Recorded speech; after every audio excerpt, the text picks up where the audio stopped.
जय राम जी की। श्री वाल्मीकि रामायण अयोध्या कांड 58वां सर्ग। महाराज दशरथ की आज्ञा से सुमंत्र का श्री राम और लक्ष्मण का संदेश सुनाना।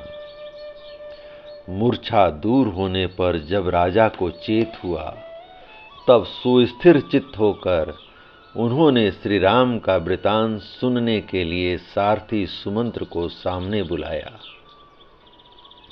उस समय सुमंत्र श्री राम के ही शोक और चिंता में निरंतर डूबे रहने वाले दुख शोक से व्याकुल महाराज दशरथ के पास हाथ जोड़कर खड़े हो गए।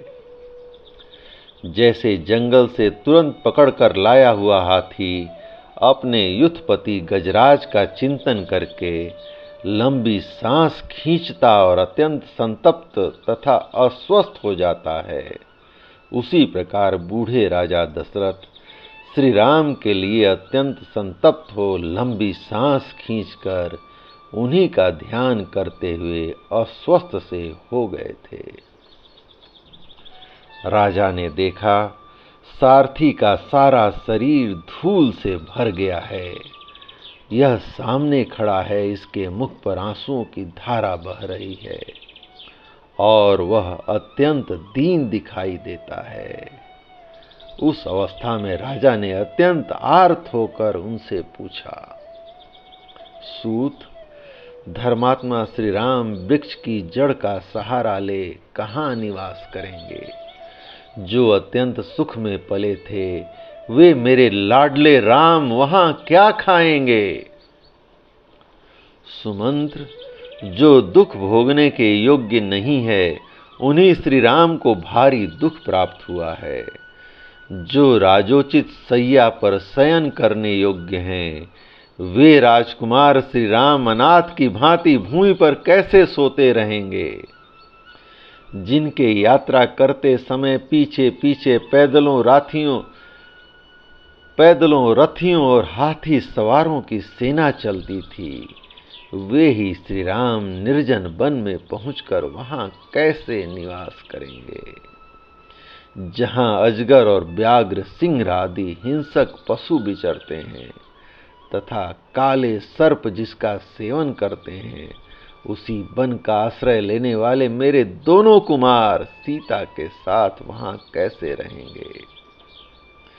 सुमंत्र, परम सुकुमारी तपस्विनी सीता के साथ वे दोनों राजकुमार श्री राम और लक्ष्मण रथ से उतरकर पैदल कैसे गए होंगे? सारथे, तुम कृतकृत्य हो गए, क्योंकि जैसे दोनों अश्वनी कुमार मंदराचल वन में जाते हैं, उसी प्रकार वन के भीतर प्रवेश करते हुए मेरे दोनों पुत्रों को तुमने अपनी आंखों से देखा है। सुमंत्र, वन में पहुंचकर श्री राम ने तुमसे क्या कहा? लक्ष्मण ने क्या कहा? मिथिलेश कुमारी ने क्या संदेश दिया है? सूत, तुम श्री राम के बैठने, सोने और खाने पीने से संबंध रखने वाली बातें बताओ। जैसे स्वर्ग से गिरे हुए राजा ययाति सत्पुरुषों के बीच में उपस्थित होने पर सत्संग के प्रभाव से पुनः सुखी हो गए थे, उसी प्रकार तुम जैसे साधु पुरुष के मुख से पुत्र का वृतांत सुनने से मैं सुखपूर्वक जीवन धारण कर सकूंगा।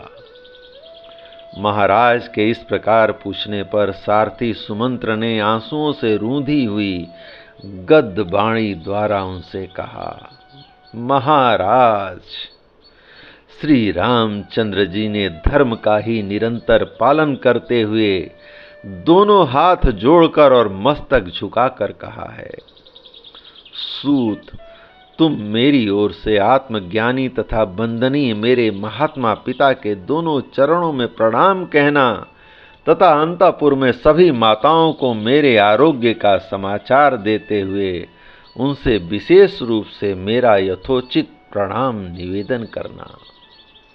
इसके बाद मेरी माता कौशल्या से मेरा प्रणाम करके बताना कि मैं कुशल से हूँ और धर्म पालन में सावधान रहता हूँ। फिर उनको मेरा यह संदेश सुनाना कि माँ, तुम सदा धर्म में तत्पर रहकर यथा समय अग्निशाला के सेवन में संलग्न रहना, देवी महाराज को देवता के समान मानकर उनके चरणों की सेवा करना, अभिमान और मान को त्याग कर सभी माताओं के प्रति समान बर्ताव करना, उनके साथ हिल मिल कर रहना। अम्बे, जिसमें राजा का अनुराग है उस कैकेयी को भी श्रेष्ठ मानकर उसका सत्कार करना, कुमार भरत के प्रति राजोचित बर्ताव करना। राजा छोटी उम्र के हों तो भी आदरणीय ही होते हैं, इस राजधर्म को याद रखना। कुमार भरत से भी मेरा कुशल समाचार बताकर उनसे मेरी ओर से कहना, भैया तुम सभी माताओं के प्रति न्यायोचित बर्ताव करते रहना। इक्ष्वाकु कुल का आनंद बढ़ाने वाले महाबाहु भरत से यह भी कहना चाहिए कि युवराज पद पर अभिषिक्त होने के बाद भी तुम राज्य सिंहासन पर विराजमान पिताजी की रक्षा एवं सेवा में संलग्न रहना। राजा बहुत बूढ़े हो गए हैं ऐसा मानकर तुम उनका विरोध न करना, उन्हें राज सिंहासन से न उतारना। युवराज पद पर ही प्रतिष्ठित रहकर उनकी आज्ञा का पालन करते हुए ही जीवन निर्वाह करना। फिर उन्होंने नेत्रों से बहुत आंसू बहाते हुए मुझसे भरत से कहने के लिए यह संदेश भी दिया, भरत, मेरी पुत्र वत्सला माता को अपनी ही माता के समान समझना। मुझसे इतना ही कहकर महाबाहु महायशस्वी कमल नयन श्री राम बड़े वेग से आंसुओं की बरसात करने लगे। परंतु लक्ष्मण उस समय अत्यंत कुपित हो लंबी सांस खींचते हुए बोले, सुमंत्र जी, किस अपराध के कारण महाराज ने इस राजकुमार श्री राम को देश निकाला दे दिया है? राजा ने कैकेयी का आदेश सुनकर झट से उसे पूर्ण करने की प्रतिज्ञा कर ली। उनका यह कार्य उचित हो या अनुचित, परंतु हम लोगों को उसके कारण कष्ट भोगना ही पड़ता है। श्री राम को वनवास देना कैकेयी के लोभ के कारण हुआ हो अथवा राजा के दिए हुए वरदान के कारण, मेरी दृष्टि में यह सर्वथा पाप ही किया गया है। यह श्री राम को वनवास देने का कार्य राजा की स्वेच्छाचारिता के कारण किया गया हो अथवा ईश्वर की प्रेरणा से, परंतु मुझे श्री राम के परित्याग का कोई समुचित कारण दिखाई नहीं देता। बुद्धि की कमी अथवा तुच्छता के कारण उचित अनुचित का विचार किए बिना ही जो यह राम वनवास रूपी शास्त्र विरुद्ध कार्य आरंभ किया गया है, यह अवश्य निंदा और दुख का जनक होगा। मुझे इस समय महाराज में पिता का भाव नहीं दिखाई देता।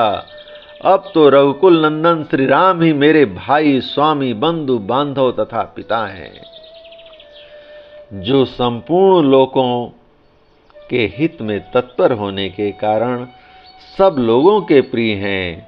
उन श्री राम का परित्याग करके राजा ने जो यह क्रूरतापूर्ण पाप कृत्य किया है, इसके कारण अब सारा संसार उनमें कैसे अनुरक्त रह सकता है?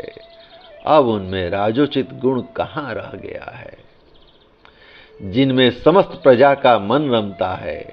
उन धर्मात्मा श्री राम को देश निकाला देकर समस्त लोगों का विरोध करने के कारण अब वे कैसे राजा हो सकेंगे? महाराज, तपस्विनी जनक नंदनी सीता तो लंबी सांस खींचती हुई इस प्रकार निश्चेष्ट खड़ी थी मानो उनमें किसी भूत का आवेश हो गया हो। वे भूली सी जान पड़ती थीं। उन यशस्विनी राजकुमारी ने पहले कभी ऐसा संकट नहीं देखा था। वे पति के ही दुख से दुखी होकर रो रही थीं। उन्होंने मुझसे कुछ भी नहीं कहा। मुझे इधर आने के लिए उद्धत देख वे सूखे मुंह से पति की ओर देखती हुई आंसू बहाने लगी थीं। इसी प्रकार लक्ष्मण की भुजाओं से सुरक्षित श्री राम उस समय हाथ जोड़े खड़े थे। उनके मुख पर आंसुओं की धारा बह रही थी। मनस्विनी सीता भी रोती हुई कभी आपके इस रथ को देखती थी और कभी मेरी ओर। जय राम जी की। इस प्रकार श्री वाल्मीकि निर्मित आर्ष रामायण आदि काव्य के अयोध्या कांड का 98वां सर्ग प्रभु श्री राम की कृपा से पूर्ण हुआ। जय राम, श्री राम, जय जय राम।